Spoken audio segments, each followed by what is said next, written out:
Retrouvez le débat de Smart Impact avec Veolia.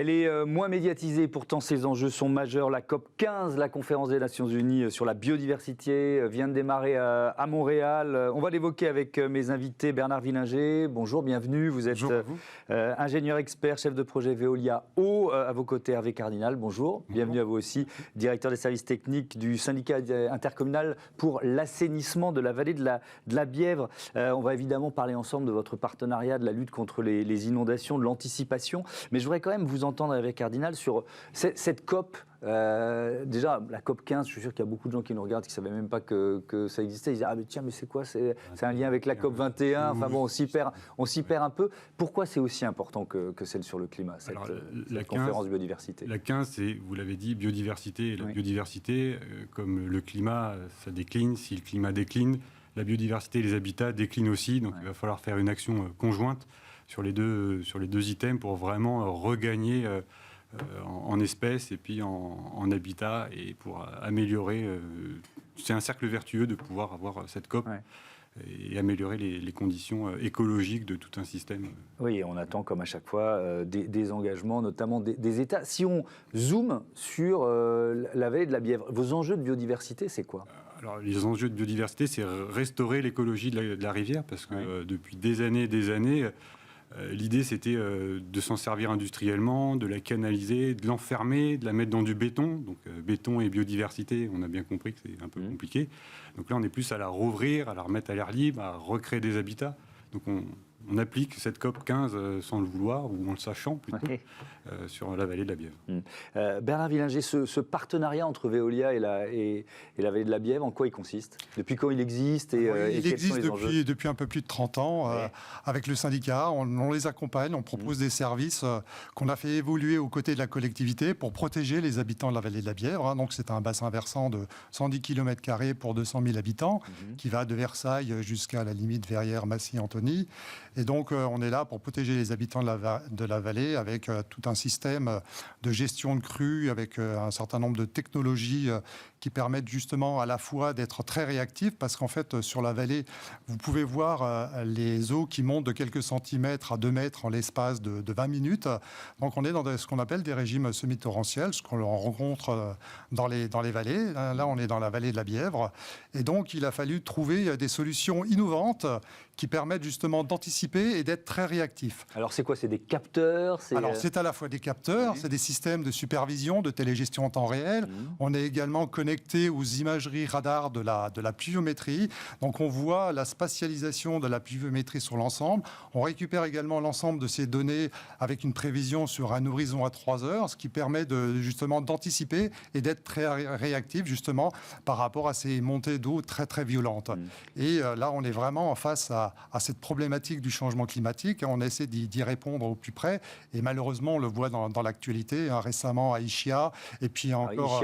Ischia, c'est une île au sud de l'Italie, c'est ça ? C'est au niveau de l'Italie. Là, il y a eu un drame aussi récemment à cet endroit-là. Et puis encore dans l'actualité, en Sicile, le week-end dernier, il y a eu également des inondations catastrophiques. Donc au niveau de la France... C'est quoi ? Ça veut dire, pardon de vous interrompre, ça veut dire que là, on est face, si on reprend Ischia, on est face à un phénomène de pluie plus importante. Alors je sais qu'il y a aussi un problème d'urbanisation un peu anarchique là-bas, donc ça a forcément aggravé les choses, mais c'est ça la question que vous vous posez, c'est comment anticiper sur ces bouleversements climatiques, des pluies peut-être plus puissante, plus importante, c'est ça ? Alors c'est à la fois sur l'anticipation, mais c'est également un travail de longue haleine et de gouvernance. Et donc là, justement, on est associé pour proposer des services aux côtés de la collectivité, qui a également un modèle de gestion de gouvernance exemplaire, qui permet justement de combiner à la fois des systèmes très innovants et de mettre en place tous les systèmes de biodiversité qui permet justement de faire face dans la durée, face à ces problématiques d'arrivée des eaux. Et là, on le voit effectivement avec ce changement climatique, on peut avoir des périodes de sécheresse et après on voit la pluie qui arrive de manière très violente en très très peu de temps. Et là, on voit bien qu'il y a un changement. Et là, je pense que Hervé pourra répondre aussi sur ces problématiques de gouvernance du syndicat, sur toute la politique qu'il a mis en œuvre, sur lesquelles on les accompagne depuis de nombreuses années pour pouvoir être très efficaces dans leur gestion à la fois de l'environnement et du paysage. Transition. Expliquez-nous, qu'est-ce qui est mis en place justement? L'idée, là, c'est communément un peu appelé ces temps-ci solutions fondées sur la nature, solutions qui permettent en fait d'augmenter les capacités, de faire de l'expansion de crues naturelles et de venir jouer avec le milieu naturel. Donc Veolia, lui, travaille à optimiser les flux. Et pour optimiser les flux, il va bien falloir qu'il y ait de quoi les recevoir. Et historiquement, on va mettre ça dans des caisses en béton, on va mettre ça dans un canal, dans un chenal. Et là, on va enlever tout ça et on va redonner place à l'écrin de verdure, à l'écrin de nature, redonner de l'habitat, redonner place à la rivière. Non seulement c'est un plaisir pour les gens de se promener dans ces secteurs de petits écrins de verdure à 15 km de Paris, mais en plus, avec nos opérations, on va augmenter les volumes, on va gagner du volume. Et dès qu'on gagne du volume, l'optimisation du flux va être améliorée. Alors j'essaye de bien comprendre. Donc vous faites en sorte de pouvoir que la nature prenne en charge les pluies plus importantes liées au changement climatique. C'est le projet consiste en ça. Qu'on redonne place à la nature dans ces milieux très urbains. Alors non seulement ça redonne des îlots de fraîcheur, et là on remet une casquette ça c'est majeur, climat, et on redonne des habitats supplémentaires aux espèces, donc des zones de vitesse, des zones de profondeur, casquette COP21 biodiversité. Et derrière, on redonne du volume d'expansion. C'est-à-dire qu'au lieu de déborder sur les voiries, sur les infrastructures, dans des maisons ou autres, ça va déborder dans ces milieux où on a fait tout le nécessaire pour qu'on puisse mettre le volume pour le secteur. C'est un enjeu qui est double, vous nous l'avez dit. Il y a la protection des citoyens, évidemment, une vallée très, très, très peuplée. Et puis, il y a la biodiversité. Vos outils, ils servent aux deux, en quelque sorte. C'est une question de Béotien, mais... Elles servent aux deux, elles se combinent, en fait. Il y a une efficacité de l'un par rapport à l'autre. Et en termes d'efficacité, quelques chiffres, tout simplement. On a tous encore en mémoire les inondations de mai-juin 2016, qui ont été des crues qui étaient classées aux environs de 100 ans, je crois. Sur l'île de France, c'était 2 milliards d'euros de dommages. Cités par les assurances. Sur la vallée de la Bièvre, c'était 0 € de dommages. Donc il y a quand même la preuve que tout un système et tout un accompagnement à la fois des populations et tout ce qui a été mis en œuvre depuis de nombreuses années par la collectivité et nous qui les accompagnons avec des services adaptés justement pour optimiser la gestion des flux, a montré son efficacité sur ce type d'événement. Et en plus, là, on a vu aussi le changement climatique. J'explique souvent, tout le monde pense que fin mai, ce sont des orages très violents, etc. Là, on voit bien le changement climatique. Dans ce changement climatique, c'était en fait des pluies hivernales. On avait pendant 48 heures des pluies continues qui venaient du nord, pas très violentes, mais très continues. Et là, on voit bien la problématique du changement climatique. Les images radars l'ont confirmé. Et donc, ça veut dire que ce que vous avez mis en place depuis 30 ans permet d'anticiper finalement d'être plus efficace face aux effets des bouleversements climatiques aujourd'hui, c'est ça ? Exactement. Il y a 30 ans, on a commencé à mettre en place un système avec les capteurs. On a commencé à mettre en place tout un système d'optimisation, de gestion des flux. Il a fallu avoir de la connaissance et on a accompagné la collectivité depuis une trentaine d'années. Les technologies ont évolué et on a essayé d'optimiser toutes les technologies telles qu'elles évoluent avec l'apport des images radars, la télégestion, les systèmes informatiques numériques, la modélisation mathématique.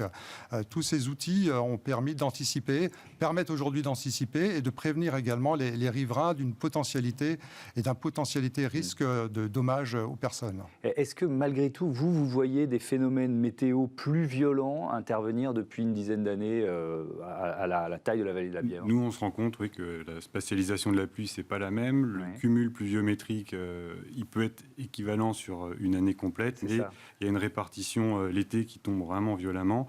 Là, surtout cet été, on a eu une période pendant 3-4 mois où il ne se passait rien. On avait à peine 15 mm par mois, alors que la moyenne, c'est une cinquantaine. Et puis d'un coup, là, on va se faire rattraper peut-être en décembre où on va avoir 150 mm cumulés, alors que normalement, on n'en a pas tant que ça. Donc on voit bien qu'il y a un déplacement sur l'année du cumul et des intensités qui nous arrivent. Quand il y a une inondation, alors là, je parle vraiment de singe. La nature, elle a l'habitude, ou est-ce que la biodiversité forcément en souffre et est-ce que la faune et la flore va mettre beaucoup de temps avant de retrouver finalement un fonctionnement habituel. Alors que si c'est de l'expansion, une crue naturelle, Ouais. classique, la nature sait faire la part des choses et arrive à se restaurer.